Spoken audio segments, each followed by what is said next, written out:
အမေရိကန်နိုင်ငံကိုကျူးကျော်သိမ်းပိုက်ဖို့လုံးဝမဖြစ်နိုင်ဘူးဆိုတာပြသနေတဲ့အကြောင်းရင်း9ချက်အမေရိကန်နိုင်ငံဆိုတာကကမ္ဘာနိုင်ငံတွေထဲမှာစူပါပါဝါနိုင်ငံလို့ပြောကြပါတယ်။ဘာဖြစ်လို့လဲဆိုတော့တခြားနိုင်ငံတွေအားလုံးထက်စီးရေးအရာစီးပွားရေးအရာနေပညာတိုးတက်မှုအရာရောအစအရာတွေမှာအမေရိကန်ကအားလုံးထက်နာတပြားမကတာလွန်နေပြီးသားဖြစ်လို့ပါပဲ။ဒါကြောင့်မလို့အမေရိကန်နိုင်ငံကသူ့ရဲ့တပ်မတော်လေးပဲအကောင်းဆုံးဖွဲ့စည်းထားပြီးတော့မှအကုန်ကြခံကလက်နက်ပစ္စည်းတွေနျူကလ িয়ার ထိပ်ဖူးတပ်ဒုံးကြီးတို့တပ်ဆင်ထားပါတယ်။အခုတင်ဆက်ပေးတော့မှာတော့အမေရိကန်နိုင်ငံစစ်တပ်ကိုတခြားနိုင်ငံစစ်တပ်တွေလုံးဝမတိုက်ရဲတဲ့အချက်9ချက်ပဲဖြစ်ပါတယ်။ Okay ဒါဆိုရင်နံပါတ်1ချက်ကိုကြည့်လိုက်ရအောင်ပါ။နံပါတ်1ချက်ကတော့အမေရိကန်တပ်မတော်ရဲ့အင်အားတာလို့မှုပါ။အမေရိကန်စစ်တပ်ကအရန်ကိုကောင်းမွန်ပြီးတော့အင်အားကြီးတယ်။အမေရိကန်နိုင်ငံထက်စစ်တီအင်အားများပြားတဲ့တခြားနိုင်ငံတွေလည်းရှိရဆိုပေမဲ့အမေရိကန်နိုင်ငံရဲ့စစ်တပ်ကတခြားသောအားသာချက်တွေပြည့်စုံနေကြပါ။နောက်ဆုံးပေါ်နည်းပညာတွေကွန်ပျူတာအထောက်ပံ့အနေနဲ့ပေါင်းဆက်ဖွဲ့စည်းထားတဲ့အမေရိကန်စစ်တပ်ကတကယ်ကိုကြောက်စရာကောင်းတဲ့အနေအထားတစ်ခုမှရှိပါတယ်။ဒါကြောင့်မလို့အမေရိကန်နိုင်ငံကိုကျူးကျော်စစ်စတင်ဖို့ဆိုတာကတခြားနိုင်ငံအတွက်ကတော့လုံးဝတွေးမိမှာမဟုတ်တဲ့အချက်တစ်ခုပါပဲ။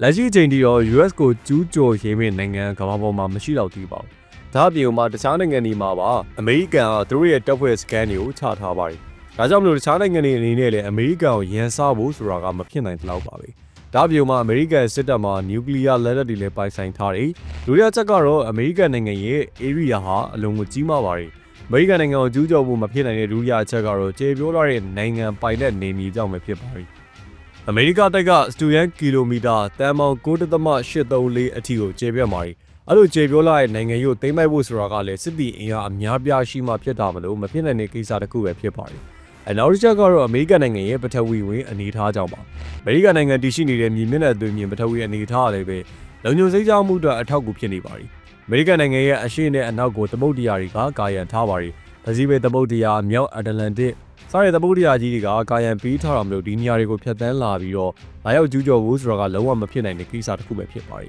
ဒါ့ပြင်မှာအဲ့ဒီနေရာတွေမှာစောင့်ကြပ်နေမဲ့အမေရိကန်ရေတပ်လည်းပဲဒီတိုင်းနေမှာတော့မဟုတ်ပါဘူးလက်တံပြောင်ပြောင်နဲ့လာသမျှရန်သူတီးလို့မှဖြစ်တာမလို့အနားတော်မှာမကတ်ဖို့အရေးကြီးပါတယ်။အမေရိကန်နိုင်ငံရဲ့မြောက်ဘက်မှာဆိုလို့ရှိရင်တော့ကနေဒါနိုင်ငံတည်ရှိပြီးတော့တောင်ဘက်မှာတော့မက္ကဆီကိုနိုင်ငံရှိတာပါ။ဒီနှစ်နိုင်ငံထိတွေ့ဒေသကလည်းတဲကန်နာရေးဖြစ်တာမလို့ရန်သူတွေလာရောက်ကျူးကျော်မယ်ဆိုရင်တော့မှရင်ငတ်ပြီးတော့တေဖို့ရှိပါတယ်။ဒါကြောင့်မလို့သွားလာခက်ခဲတဲ့ဒုက္ခမသိတာမလို့အမေရိကန်နိုင်ငံဟာမြေမျက်နှာပြင်အနေထားရလည်းပဲလုံခြုံတဲ့နိုင်ငံတစ်နိုင်ငံဖြစ်ပါတယ်။စတိုရာချက်ကတော့အမေရိကန်နိုင်ငံရဲ့များပြားလာတဲ့လူဦးရေကြောင့်လည်းဖြစ်ပါတယ်။အမေရိကန်နိုင်ငံလူဦးရေက334သန်းရှိပြီးတော့ဒါကကမ္ဘာလူဦးရေအများဆုံးနိုင်ငံအစင်းထဲမှာတတိယနေရာမှာရှိနေရလဲဖြစ်ပါတယ်။ဒီလိုမျိုးများပြားလာတဲ့လူဦးရေရှိတဲ့နိုင်ငံတစ်နိုင်ငံကိုလာရောက်ပြီးတော့ကျူးကျော်ဖို့နဲ့ဒီလိုတွေပေါ်မှာအာဏာသိမ်းရောက်ဖို့ဆိုတာကလည်းမဖြစ်နိုင်တဲ့ကိစ္စတစ်ခုပါ။ပြည်ပနိုင်ငံတစ်ခုအနေနဲ့အခုလိုမျိုးများပြားလာတဲ့အမေရိကန်ပြည်သူတွေကိုညီမှုပြီးပြားသွားအောင်လို့ထိန်းနိုင်မှုဆိုတာက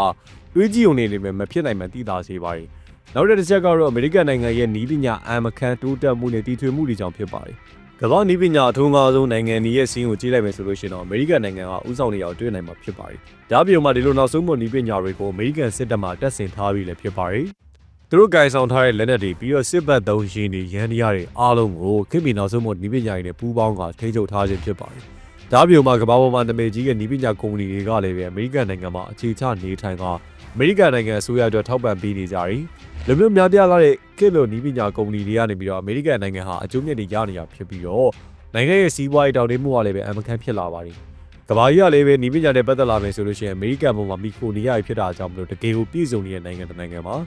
အမေရိကန်နိုင်ငံရဲ့နိုင်ငံတကာရေးရာကတော့ဒီနိုင်ငံကိုကျူးကျော်စစ်ဖြစ်ဖို့ဆိုတာမဖြစ်နိုင်တဲ့အချက်တစ်ချက်ဖြစ်ပါဝင်ပါတယ်။အမေရိကန်နိုင်ငံကနေတိုးအဖွဲ့ရဲ့အဖွဲ့ဝင်နိုင်ငံတစ်နိုင်ငံဖြစ်ပါတယ်။ဒီဘက်မှာဒိဋ္ဌိကျနိုင်ငံပေါင်း30ထိပါဝင်တာလည်းဖြစ်ပါတယ်။ဒီနေတိုးဘွဲသဘောတူညီချက်တစ်ချက်ကတော့အားလုံးကစီးရီးယားပူးပေါင်းဆောင်ရွက်ရေးပဲဖြစ်ပါတယ်။ရှင်းလင်းကျွန်တော်ပြောပြမယ်ဆိုလို့ရှိရင်တော့နေတိုးအဖွဲ့ဝင်နိုင်ငံတစ်နိုင်ငံကတခြားသောနိုင်ငံတစ်ခုနဲ့စစ်မှတ်ဖြစ်ပွားပြီးဆိုလို့ရှိရင်ကျန်တဲ့နေတိုးအဖွဲ့ဝင်29နိုင်ငံမှာပူးပေါင်းပြီးတော့လာတိုက်ခိုက်ပေးရမှာဖြစ်ပါတယ်။ဒါကြောင့်နေတိုးအဖွဲ့ကိုကြောင်းရင်းကြတဲ့တခြားနိုင်ငံတွေအနေနဲ့လည်းနေတိုးအဖွဲ့ဝင်နိုင်ငံဖြစ်တဲ့အမေရိကန်ကိုထိပါရဲမှာမဟုတ်တော့တော့သိကြပါဘူး။အမေရိကန်နိုင်ငံနဲ့အရင်းနှီးဆုံးမိတ်ဖက်နိုင်ငံတွေကတော့အင်္ဂလန်၊ကနေဒါနဲ့ပြင်သစ်တို့ဖြစ်ကြပါတယ်။ဒါကြောင့်အမေရိကန်နိုင်ငံကမြင်းကိုဂျိုတက်ပေးထားသလိုဖြစ်နေတာဖြစ်ပြီးတော့အဘက်ဘက်မှာအင်အားဖြည့်တင်းပြီးသားဖြစ်နေရတယ်ဖြစ်ပါတယ်။နောက်ဆုံးချက်ကတော့အမေရိကန်နိုင်ငံရဲ့စူပါပါဝါဖြစ်ပါတယ်။အမေရိကန်နိုင်ငံဟာကမ္ဘာ့ဆွမ်းအားကြီးဆုံးနိုင်ငံဖြစ်တာတဲ့အလျောက်ကမ္ဘာ့စီးပွားရေးကိုချုပ်ကိုင်ထားတယ်။ဒါ့အပြင်တမန်ရေးရာကိစ္စရပ်တွေနိုင်ငံရေးတွေမှာလည်းပဲတခြားနိုင်ငံတွေထက်အမေရိကန်ဟာခြေလှမ်းသာလေးရှိပါတယ်။ကမ္ဘာပေါ်မှာရှိတဲ့နိုင်ငံပေါင်း189နိုင်ငံမှာအမေရိကန်တန်ယုံရှိနေပြီးသားဖြစ်တယ်လို့စစ်တပ်ပေါင်း80ကျော်နဲ့ကမ္ဘာအနှံ့ကိုဆေးလွတ်ကတာဝန်ထမ်းဆောင်စီထားပါတယ်။ ဒါပြောမှာအမေရိကန်နိုင်ငံက United Nations လုံခြုံရေးကောင်စီမှာလည်းပဲအမြဲတမ်းအဖွဲ့ဝင်နိုင်ငံပြည်တာဝန်ယူထားတာဖြစ်တာမလို့သူရဲ့ရေးပါရာရမှုကတော့ပြောပြစရာမလိုအောင်ကြီးမားစွာပါဝင်ပတ်သက်နေတာမြင်ရမှာဖြစ်ပါတယ်